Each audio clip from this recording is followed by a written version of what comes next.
السلام عليكم واهلا بيكم في حلقه جديده على قناه مارفل تي. معاكم حمدي عماد، والنهارده ميعادنا مع تحليل الحلقه الثانيه من مسلسل لوكي، ويلا بينا نبدا. في البدايه بس عايز اوضح شويه حاجات عامله مشاكل عند الناس بخصوص السفر بالزمن، وليه الافنجرز ما تعاقبوش من منظمه التي في اي لما سافروا بالزمن في فيلم اند جيم. كل الاحداث اللي حصلت في فيلم اند جيم حتميه والمفروض انها تحصل، ده طبعا بناء على تعليمات التايم كيبرز والخط الزمني المقدس اللي هم عملوه. يعني في الخط الزمني الاساسي الافنجرز هيسافروا بالزمن عادي وكل ده مقدر له انه يحصل، لكن الخطأ اللي حصل وهو ان لوكي اخذ التسراكت وهرب، وده عمل تفرع زمني تاني او خط زمني موازي للخط الاساسي. بس شفنا في اول المسلسل ان افراد التي في اي عملوا ريسيت للتايم لاين واتعملت نسخة تانية من لوكي والتسراكت وكملت حياتها عادي زي ما شفنا في فيلم ثور ذا دارك وورلد. بس ممكن حد يسأل، طب طالما لوكي رجع تاني للزمن بتاعه كده الأحداث اللي حصلت في نيويورك في فيلم إند جيم ما حصلتش، وإن كاب وتوني ما رجعوش علشان ياخدوا التسراكت من سنة 1970 لما كابتن أمريكا شاف بيجي، وده اللي اداله الدافع إنه يرجع لها تاني في آخر الفيلم. هقول لك لا، لان لما اتعمل ريسيت للتايم لاين اتعملت من بعد النقطه اللي لوكي اخد التسراكت فيها وهرب. ساعتها كان توني ستارك وانت مان راحوا واستنوا كاب علشان يجي ومعاه السبتر، وهيحصل نفس الحوار ويرجعوا تاني بالزمن لسنه 1970. ويا ريت اكون قدرت اوصل لك واوضح لك الدنيا بقت ماشيه ازاي.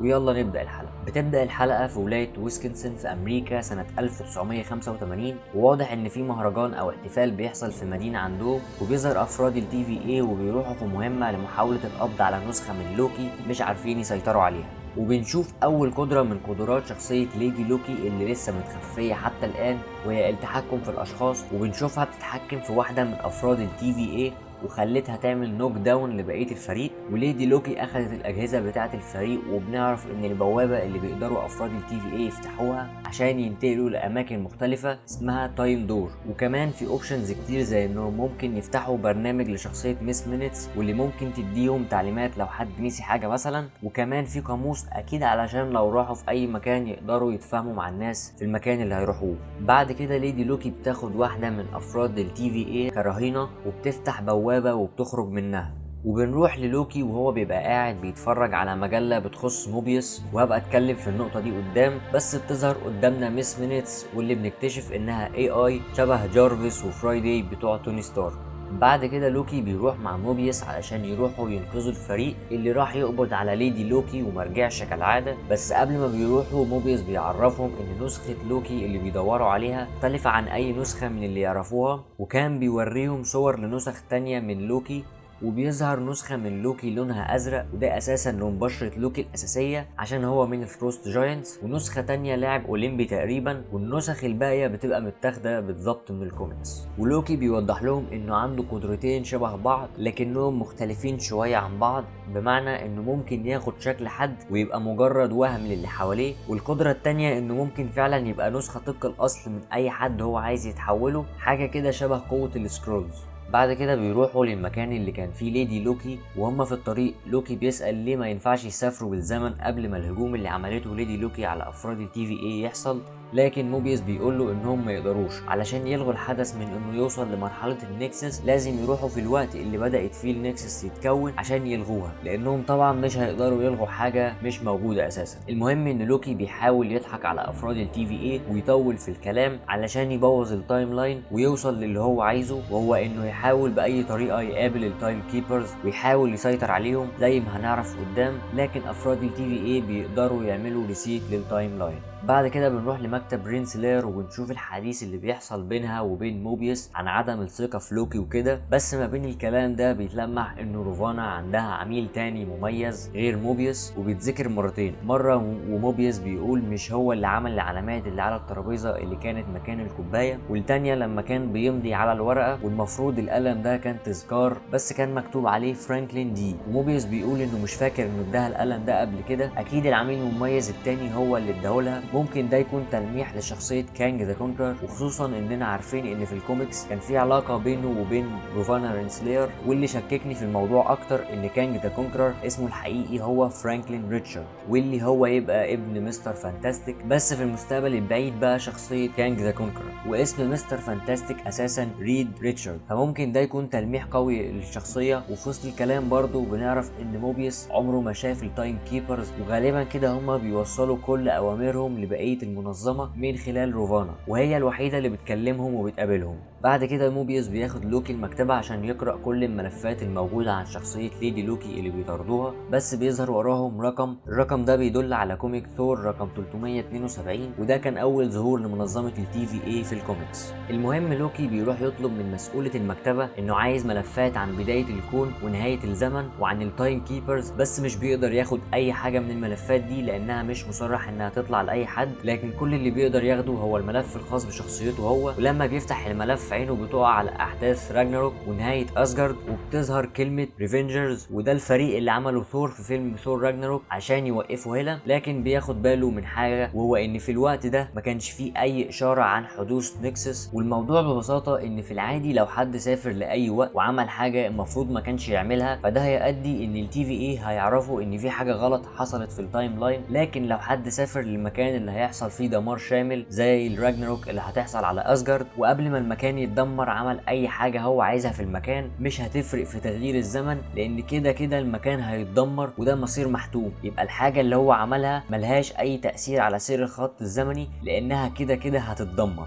وبدأوا يشتغلوا على الموضوع ده، واللي خلاهم يروحوا لمدينة بومباي في إيطاليا اللي حصل فيها انفجار بركاني أدى إنه دمر المدينة كلها. ونشوف مشهد من أحسن مشاهد الحلقة، وبنشوف إن لوكي بيقدر يتكلم إيطالي، ودي واحدة من قدراته إنه بيقدر يتكلم كل اللغات الموجودة في العوالم ال9. وبتطلع نظرية لوكي عن نهاية العالم صحيحة، وإن شخصية ليدي لوكي مستخبية في مكان هيحصل فيه كارثة كبيرة هتقضي على كل اللي في المكان، عشان كده محدش عارف مكانها. بعد كده بنروح للحوار بين لوكي وموبيوس عن المجلة اللي كانت مع لوكي في أول الحلقة اللي بتتكلم عن الجيت سكي، وإن موبيوس نفسه في واحد، وكلام تاني عن المعتقدات، وعن إن مفيش حاجة اسمها إرادة حرة في التايم لاين العادي طالما إن كل حاجة مكتوب إنها تحصل في الماضي والحاضر والمستقبل. والإرادة الحرة الوحيدة موجودة في TVA لأنها خارج النطاق الزمني المعروف حتى الآن. بس الكلام ده بيجيب فكرة تانية في دماغ موبيوس، وبيرجعنا للحلقة الأولى لما شاف الولد الصغير ومعاه اللبانة اللي خلت لسانه أزرق، وعرفوا إنها كانت بتتباع في فترة زمنية معينة، وعملوا مقارنة بين الفترة دي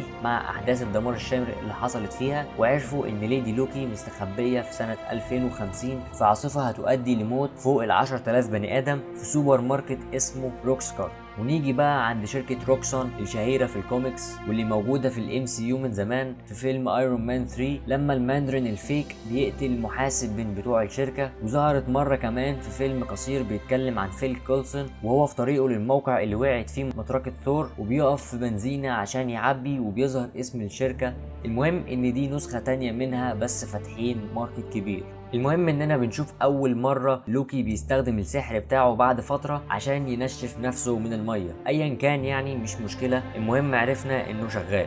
بعد كده بنلاحظ في الخلفية مكان بيتباع فيه اللبان اللي كان مع الولد الصغير، واللي عرفهم اساسا ان ليدي لوكي موجودة في المكان ده. وبتقسموا الفرق، لوكي بيروح مع هانتر B15 وبيحصل تلاحم بينها وبين واحد ليدي لوكي مسيطرة على عقله، فبتقدر تنقل التحكم ده وبتتحكم بيها. وبيحصل اول حوار غير مباشر بين لوكي وليدي لوكي، واثناء الحوار ده ليدي لوكي بتستحوذ على اجسام ناس تانية.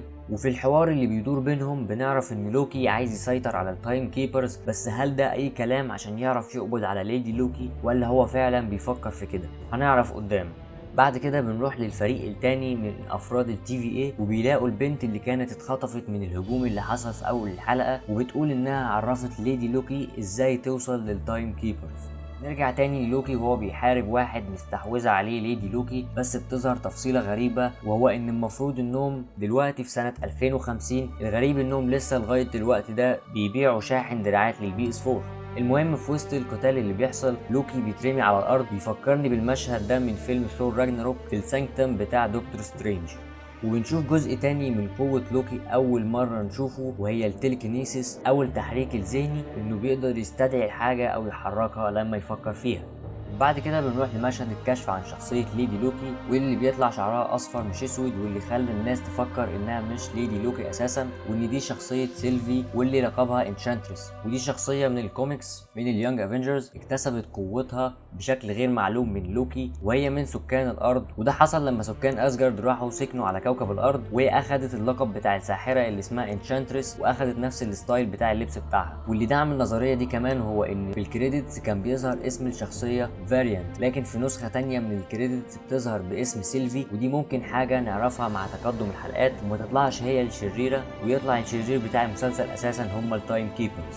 المهم بقى ان خلينا نقول عليها ليدي لوكي مؤقتا ضربت ضربتها، وهي انها كانت بتجمع كل الاجهزه اللي بتعمل ريسيت للتايم لاين عشان تعمل فروع كتير كده من الازمنه غير مستقره، وبنقدر نشوف هي اثرت على اماكن كتير زي اسجارد وايجو الكوكب بتاع ابو ستار لورد، وفورمير اللي عليه ريد سكال والسول ستون، وكوكب سكار اللي كان في فيلم ثور راجناروك، وهالا كوكب الكري اللي ظهر في فيلم كابتن مارفل، وزاندر اللي كان عايش عليه النوفا كوربس في فيلم جارديانز اوف ذا جالاكسي. وبكده غالبا ليدي لوكي هي اللي عملت المالتيفيرس، بس الحركه اللي هي عملتها دي كان الغرض منها انها تقلل عدد افراد الامن في المنظمه عشان بعد كده تقدر تدخل والدنيا تبقى فاضيه وتعرف توصل للتايم كيبرز، وبتدخل في البوابه ولوكي بيدخل وراها وبتخلص الحلقه على كده. تعليقي على الحلقه انها حلقه قويه ووضحت شويه حاجات كنا عايزين نعرفها عن طريق ازاي الزمن بيشتغل، وكان في تفاصيل الى حد ما كويسه وطرحت تساؤلات جديده، وهي هل لوكي فعلا عايز يسيطر على التي في اي ولا ده مجرد كلام قاله لليدي لوكي؟ هل هنشوف كانج ذا كونكرر في المسلسل؟ كل ده هنستنى نجاوب عليه في الاربع حلقات الجايين. وبس كده، اشوفكم الحلقه الجايه، سلام.